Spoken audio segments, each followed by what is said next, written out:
Lorsqu'on n'est pas dans sa souveraineté, on laisse les autres, la société, nous dicter ce qu'on doit être, ce qu'on doit faire. Être dans sa vérité intérieure ne signifie pas être dans la vérité totale, mais simplement faire ce qui est en accord avec nous. On dit « aide-toi, le ciel t'aidera ». Et ça c'est clairement avéré vrai pour moi. Avant ça, j'étais dans la dualité tout simplement, entre la tête et mon cœur. Et ça peut symboliser aussi bien sûr d'un point de vue alchimique, on voit le phénix qui renaît de ses cendres. Comment retrouver sa souveraineté? Bonjour et bienvenue sur ma vidéo. Alors dans les prochaines minutes, je vais vous livrer quelques brides de mon parcours personnel. Justement, je voulais vous montrer à travers cette vidéo que retrouver sa souveraineté, c'était possible. Retrouver son pouvoir personnel, c'est possible. Et que si vous êtes dans une situation difficile, que vous pouvez, même je dirais que vous devez y croire, vraiment, que si vous êtes dans l'obscurité, que vous n'avez qu'une petite lueur pour vous guider, surtout n'abandonnez pas. Voilà, ça c'est le message que j'ai vraiment envie de vous faire passer. Et je vais vous livrer aussi du coup quelques clés afin que vous puissiez retrouver votre pouvoir personnel. Comment retrouver sa souveraineté? Et qu'est-ce que sa souveraineté déjà?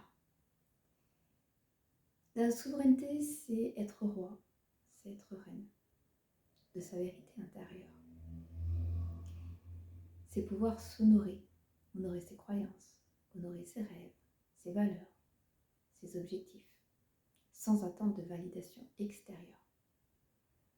Lorsqu'on n'est pas dans sa souveraineté, on laisse les autres, la société, nous dicter ce qu'on doit être, ce qu'on doit faire.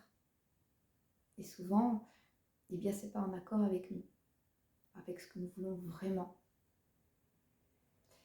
Tout simplement pour ne pas être abandonné, rejeté. Alors on supplie, on se met dans une case, on accepte. Retrouver sa souveraineté, c'est peut-être prendre le risque d'être rejeté. C'est prendre le risque qu'on nous dise « t'es bizarre, t'es différent, tu fais pas comme tout le monde ». C'est rejeter tous ces dogmes, toutes ces croyances qui nous font croire eh bien, que les choses doivent être comme ça. Être dans sa vérité intérieure ne signifie pas être dans la vérité totale, mais simplement faire ce qui est en accord avec nous. Très souvent, on dit oui à l'extérieur, alors qu'intérieurement, on dit non. Être dans sa souveraineté, c'est être maître de sa vie. Ne laisser personne prendre en charge la direction de ses rêves, de ses objectifs.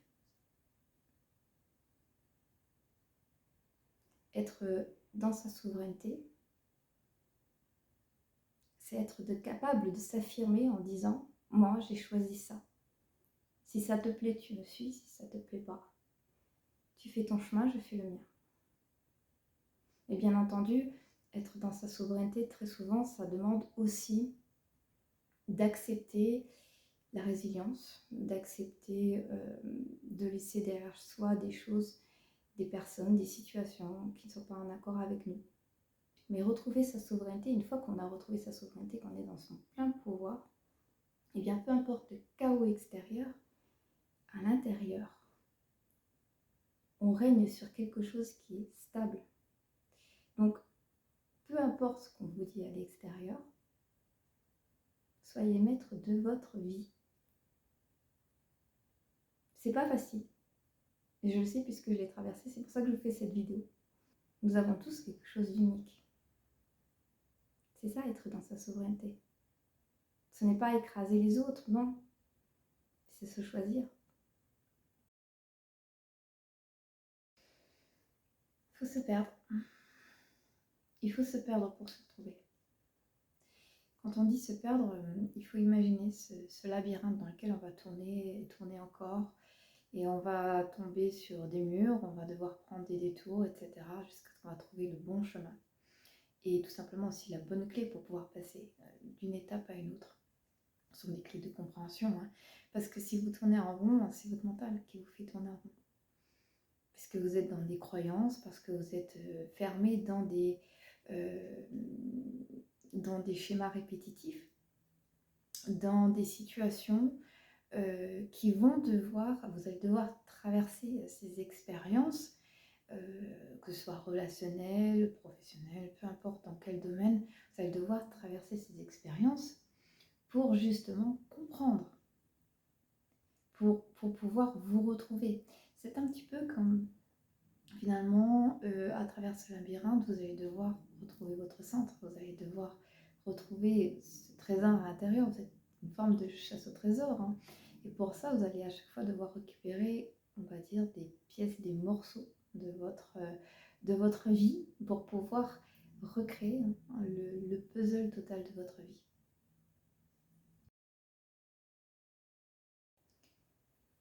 La vie m'a fait répéter ces mêmes schémas, comme je vous en parlais, ces schémas répétitifs, ces cycles, dans lesquels je me suis heurtée à un mur très très souvent, donc j'ai tourné en rond. Ça a été vraiment une quête, mais au départ totalement inconsciente. Et mon parcours a été très compliqué, mais aussi fascinant. Parce que, moi, ce qui me fascine, c'est à quel point la vie est magique. Elle m'a émerveillée. Elle a réussi à m'émerveiller. Non seulement elle m'a redonné ma souveraineté, aujourd'hui je suis dans un amour inconditionnel pour la vie, mais en plus de ça, elle m'a émerveillée. Et elle m'émerveille à chaque instant. C'est une réelle transmutation alchimique qu'elle m'a fait vivre. C'est pas quelque chose qui s'est simplement inscrit dans mon esprit. C'est quelque chose qui s'est complètement ancré dans chaque cellule de mon corps. La vie, le vivant, à travers mes rencontres transformatrices, à travers même le travail du coup de la terre, de l'eau, de l'air, du feu, ces éléments qui nous permettent bien tout simplement comme on connaît avec les œuvres alchimiques, de pouvoir transmuter. Ça a été des années de, je vais pas dire de travail, finalement, c'est pas un travail, c'est tout simplement un retour à soi, un retour à la source. Et pour ça, c'est un retour aussi, il y a une forme d'élévation jusqu'à ce qu'il y a un retour à la matière. Et là, c'est un retour à la terre-mère. Et c'est ça aussi qui moi, me rend dingue dans un sens, parce que la terre-mère, elle nous a portés, elle nous a créés, elle nous a mis au monde, elle nous nourrit, mais aussi elle nous guérit en fait. Elle nous guérit, c'est à travers le vivant qu'on va guérir. Mais nous, on la sabote, on la détruit. La terre qui nous nourrit et qui nous guérit. Ça tourne par rond. Mais voilà, à travers les signes, les synchronicités, les messages de l'univers, on va dire entre guillemets que j'ai guéri. Surtout que je me suis retrouvée. Pour ça, bien entendu, j'ai dû traverser des épreuves très difficiles. Rejet, humiliation, injustice, trahison. Oui, injustice, je l'ai dit. L'abandon, quand j'étais gosse aussi. Et ouais, il y a eu énormément de deuil. Mais voilà, que ce soit des deuils simplement d'un point de vue relationnel, ou vraiment des vraies pertes, beaucoup de décès, la maladie, beaucoup de solitude, j'ai élevé mes enfants seuls, et tout ça en étant le vilain petit canard. Ouais, ouais. Et un vide intérieur qui a duré 30 ans. Jusqu'à ce que je fasse une rencontre qui m'a jeté dans mon gouffre intérieur, qui m'a fait exploser en 1000 morceaux. Et là, pendant plusieurs années, eh bien, j'ai plongé dans la nuit noire et j'en suis sortie. Et, ça a été vraiment, on va dire, oui, une chasse au trésor, une quête, une exploration, des découvertes, des expériences extraordinaires. Bien sûr douloureuses, hein, parce que je crois que j'ai versé des torrents de larmes, il y a énormément de colère. J'ai recommencé ma vie à plusieurs reprises. Et, et là, oui, ma vie, elle recommence aujourd'hui, je vais vous le dire, ma vie, elle recommence vraiment à zéro, mais le point 000. Donc, voilà, mais pour vous dire que c'est faisable. Et ça demande bien sûr beaucoup d'endurance, de persistance, de détachement aussi. Beaucoup de détachement. Au début, c'est pas facile. On est tellement pris dans l'obscurité, on s'accroche à tout. Oui, j'étais beaucoup dans la dépendance. Je n'avais pas de sécurité intérieure, pas du tout. Mais aujourd'hui, on peut me prendre tout ce que j'ai autour. Et si une personne s'en va, elle s'en va. Moi, je suis bien avec moi-même. Il n'y a rien à combler. Il n'y a rien à combler parce que votre vie intérieure, finalement, c'est tout simplement ce que vous n'avez pas mis en lumière. C'est rempli de trésors, hein, votre vide. Il est plein d'amour. Vous n'avez rien à remplir. Simplement, ce vide intérieur, c'est toutes vos peurs, toutes vos limitations, vos croyances, toutes ces parts blessées qui s'y cachent. Mais une fois que vous l'avez traversé, une fois que vous avez mis de la lumière, eh bien, cette obscurité se remplit d'amour. L'ombre n'est pas le mal. L'ombre et la lumière sont justement complémentaires. L'un ne peut exister sans l'autre. Il n'y a pas de lumière sans ombre. Donc voyons plutôt ce vide intérieur, cette ombre, comme la gardienne de vos trésors.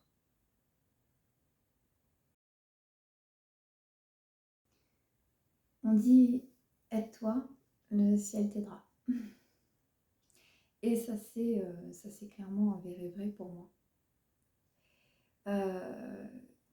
Les messages de l'univers, comment les comprendre? Pour moi, personnellement, ce qui s'est passé, c'est que, comme je vous ai dit au départ, j'étais totalement dans l'inconscient de ce qui se passait.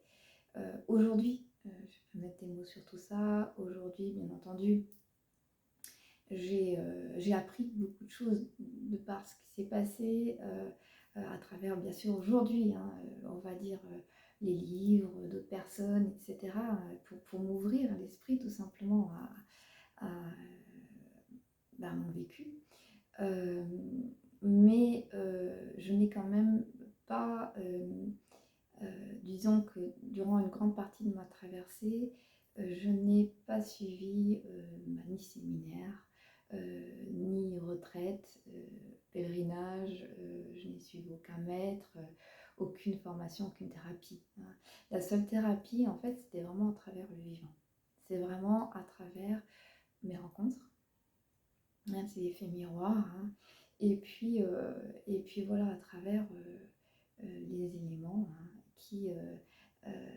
qui ont chacune finalement apporté quelque chose. Le fait de creuser la terre, voilà. Le fait de se baigner dans l'eau qui purifie, et puis l'élément air, hein, qui ramène de nouveau de la clarté à l'esprit, hein, qui permet de retrouver oui, de la clarté, hein, tout simplement, de la compréhension. Et puis ben, après, il y a l'épreuve du feu qui demande une mise en action dans sa vie pour retrouver cette souveraineté, justement. On remet de l'action. Et ça peut symboliser aussi, bien sûr, d'un point de vue alchimique, hein, on voit le phénix qui renaît de ses cendres. Les messages de l'univers, pour moi, au départ, bien sûr comme je l'ai dit, c'était totalement flou. Il y a vraiment que depuis, on va dire, les dernières années, où la compréhension elle est devenue de plus en plus simple, comme une forme de correspondance, comme si j'avais une capacité à recevoir des messages, comme si je communiquais avec quelqu'un. En fait, je communique avec moi-même, hein, mais voilà, on pourrait dire le divin, la source, vous pouvez l'appeler comme vous voulez, Dieu, est en moi. Donc, en communiquant avec moi, je communique avec la source. Et lorsqu'on est dans cette entièreté, lorsqu'on est dans sa souveraineté, eh bien voilà, on va dire qu'on a une communication qui est beaucoup plus facile.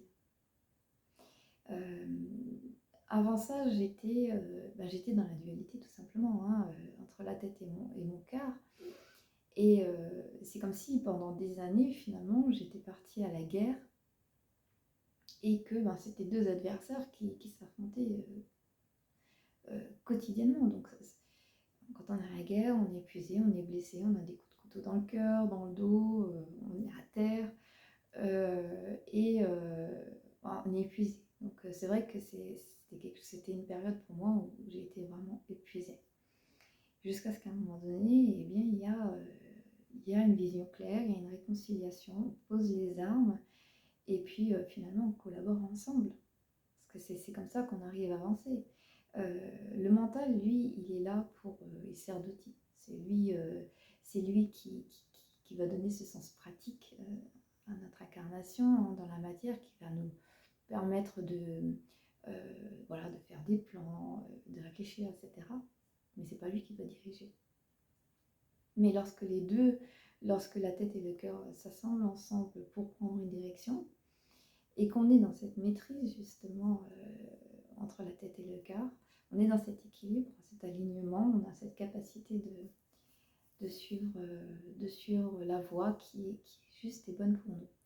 Et donc pour revenir au message de l'univers, eh bien une des façons qu'elle a eu de communiquer, que la vie a eu de communiquer avec moi, c'est qu'à chaque fois que j'ai vécu une élévation spirituelle, que j'ai vécu une guérison profonde, ça s'est manifesté par la mort d'une souris. À chaque fois, je suis tombée sur une souris morte. C'est pas forcément qu'une souris, mais la plupart du temps, c'était une souris morte. Et derrière, il y avait souvent des chiffres, ou alors un autre animal qui se présentait à moi, pour me montrer que j'avais passé un stade, que quelque chose en moi était mort, pour pouvoir passer à l'étape suivante. Puis bien sûr, évidemment, comme on connaît, voilà, les heures miroirs, les animaux totems.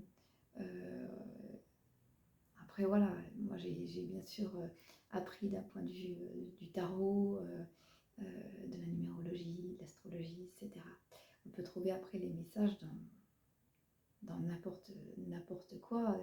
Une fois qu'on a cet esprit qui est beaucoup plus ouvert, on a cette possibilité de comprendre les subtilités cachées, quoi. Mais c'est vrai qu'au départ, on ne les voit pas forcément. On trouve que c'est bizarre, c'est une coïncidence, qu'est-ce qui se passe, c'est un hasard. Non, non. Notre monde intérieur, l'ombre est d'une richesse exceptionnelle. Mais il faut pouvoir affronter ses peurs pour le découvrir, en fait. Il y a aussi une autre manière qui m'a permis à moi, en tout cas, de traverser ces épreuves, c'est à travers les rêves. Je faisais à une période un rêve qui était récurrent. J'étais dans une maison mais totalement vide et délabrée. C'était plus qu'une maison, c'était un château, c'était énorme, mais c'était vide. Et il y avait toujours un démon à l'étage. Et j'avais une peur terrible, hein.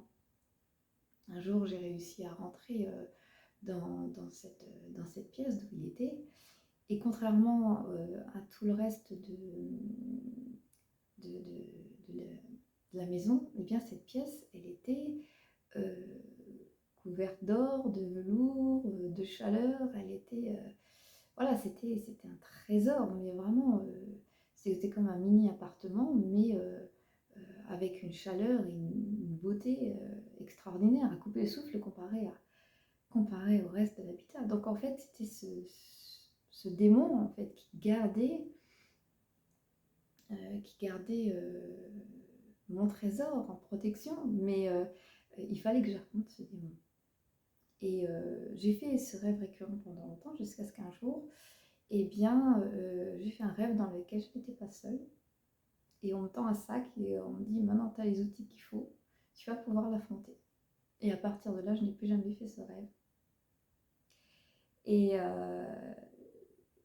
voilà, ça fait partie des messages que l'univers m'a mis sur le chemin. Il y en a beaucoup d'autres, je pourrais vous en donner beaucoup d'autres, hein.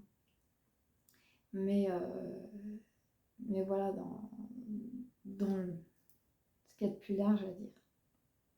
Voilà, écoutez, j'espère que cette vidéo vous a plu, surtout qu'elle vous a inspiré, qu'elle vous a redonné peut-être confiance, afin que vous puissiez continuer à croire en l'impossible et surtout à croire en vous, à croire en la vie qui bat en vous. Donc si vous avez aimé, eh bien, je vous invite à liker, à partager, à commenter. N'hésitez pas à m'écrire si vous avez besoin de plus amples informations sur le sujet. Je vais bien entendu faire d'autres vidéos pour aller de manière un peu plus approfondie sur ce sujet et sur bien d'autres encore. Voilà. Et moi je vous dis à bientôt. Bye bye.